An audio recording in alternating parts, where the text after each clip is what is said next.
विधानसभा चुनाव के पहले फेज की वोटिंग से पहले 3 सर्वे एजेंसियों के ओपिनियन पोल आए हैं और तीनों ही सर्वे में एनडीए आसानी से बहुमत का आंकड़ा पार करता हुआ नजर आ रहा है।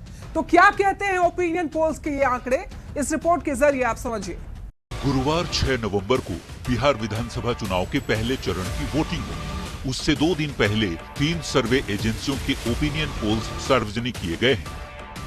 तीनों ही ओपिनियन पोल्स में दावा किया गया है कि बिहार में एक बार फिर से एनडीए की सरकार बन सकती है। सर्वे में बीजेपी सबसे बड़ी पार्टी के तौर पर भी उभरती नजर आ रही है। आईएएनएस के मुताबिक एनडीए को 153 से 164 सीट मिल सकती है, जबकि इंडिया गठबंधन के खाते 76 से 87 सीट आ सकती है। अन्य के खाते 2 से 9 सीटें मिल सकती है, जबकि पोल स्ट्रेट के मुताबिक एनडीए को 133 से 143 सीटें मिल सकती हैं। इंडिया गठबंधन को 93 से 102, जबकि अन्य के खाते 2 से 6 सीट मिल सकती है। वहीं चाणक्य सर्वे की माने तो एनडीए को 128 से 134 सीटें मिलने का अनुमान है, जबकि इंडिया गठबंधन को 102 से लेकर 108 सीटें आ सकती हैं और अन्य के खाते में 5 से 9 सीटें जा सकती हैं। यानी इस ओपिनियन पोल्स के मुताबिक नीतीश कुमार के नेतृत्व में एनडीए की सरकार फिर से बन सकती है। वैसे ये आंकड़े एजेंसियों के सर्वे हैं। कौन सा गठबंधन सचमुच किस पर भारी पड़ेगा, इसके लिए सभी को 14 नवंबर यानी नतीजे के दिन का इंतजार करना होगा। 3 सर्वे एजेंसियों ने आंकड़े जारी किए हैं और तीनों सर्वे में बिहार में फिर से एनडीए की सरकार बनने का ही अनुमान है। नीतीश कुमार के नेतृत्व में एनडीए की सरकार फिर से बन सकती है, ऐसा ओपिनियन पोल कह रहे हैं। आईएएनएस के मुताबिक एनडीए को 153 से लेकर के 164 मिलने का अनुमान है और महागठबंधन को 76 से लेकर के 87, जबकि अन्य को 2 से 9 सीट मिलने का अनुमान है। ये पहले फेज के बारे में आपको बता रहे हैं।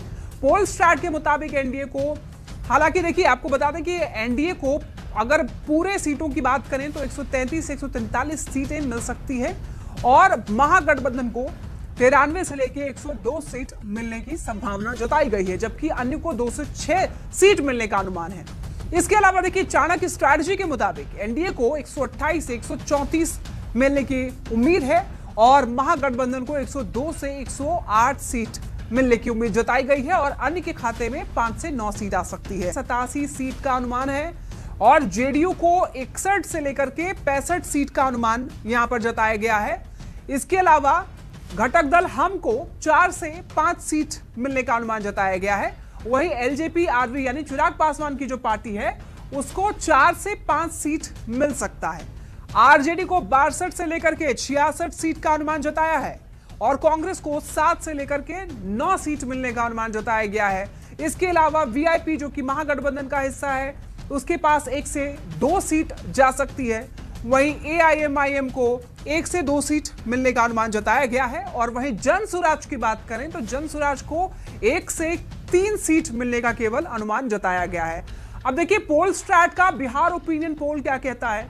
बीजेपी को 70 से लेकर के 72 सीट मिलने का अनुमान जताया गया है और जेडीयू की बात करें तो जेडीयू को 53 से लेकर के 56 सीट मिल सकती है।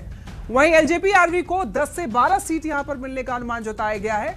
इसके अलावा हमको 2 सीट मिल सकती है और आरजेडी की बात कर लें अब महागठबंधन की, तो आरजेडी को 69 से लेकर के 72 सीट मिलने का अनुमान है। वहीं कांग्रेस को 10 से 13 सीट मिल सकती है इसके ओपिनियन पोल के हिसाब से। वहीं वीआईपी को इसने भी 1 से 2 सीट मिलने का अनुमान जताया है। वहीं एआईएमआईएम की बात करें तो 2 से 3 सीट